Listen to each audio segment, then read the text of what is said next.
From one government in trouble to another. This one is in Pakistan. Shehbaz Sharif took charge as Prime Minister in the month of March, but his government already looks shaky. He faces two major problems. One is the IMF, the International Monetary Fund, or as Pakistan calls it, credit card. The second is his coalition partner, the PPP, or the Pakistan People's Party. Apparently, the alliance is divided. Let's look at the IMF first. They're asking Pakistan's government to raise income tax, not for millionaires, not for the super rich, but for the middle class. Suppose your income is 100,000 Pakistani rupees per month, 1 lakh Pakistani rupees a month, which is around $350 US, then your current tax rate is 2.5%. But the IMF wants Pakistan to raise it. To how much? 7.5%. Again, suppose you earn 133,000 Pakistani rupees, which is $470 US, then your current tax rate is 12.5%. But the IMF says increase it to 20%. And that's not even the worst proposal. The IMF also wants a tax on agriculture and health. How much? A standard 18%.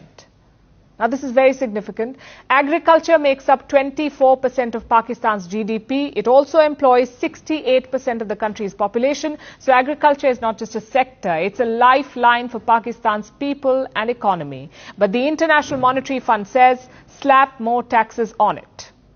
The idea here is quite simple. Higher tax equals more revenue for the government. More revenue equals more fiscal stability. But guess who will suffer? Pakistan's middle and lower class. They are already burdened by 15% inflation. Now their government wants them to pay more taxes. How will they do it? Experts say they simply cannot. Only a 30% rise in income will make this tax viable. So can the government reject the IMF? Well, that's a big risk. Pakistan is asking for another bailout from the International Monetary Fund. It's worth between $6 and $8 billion. If Pakistan needs that loan, they must do what the IMF tells them to do. If not, no bailout. Talk about a tough spot for Shehbaz Sharif. If he can't get a bailout, his economy will suffer. If he raises taxes, he could face rebellion. Sharif is already an unpopular Prime Minister. The last thing he needs is public protests. Which brings us to his second challenge.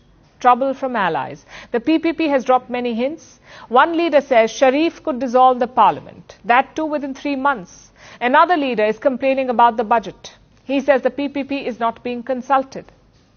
What does all of this suggest? That the Pakistan People's Party is keeping its options open. After the elections, they offered support to the Sharifs, but they did not join the cabinet. Later reports hinted at a U-turn. Bilawal Bhutto was apparently keen on becoming foreign minister again, but nothing came of it. So the PPP strategy is quite clear. Keep a distance from the Sharifs. Make sure his bitter pills do not affect the PPP's popularity. The question is, will any of this work? We may find out on the 12th of June. That's when Pakistan will present its budget. Experts are hoping for a balance between bitter pills and welfare. It should answer many of the important questions. Like, will the IMF agree to another bailout?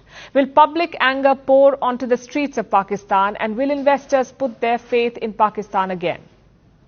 We should have an answer later this week.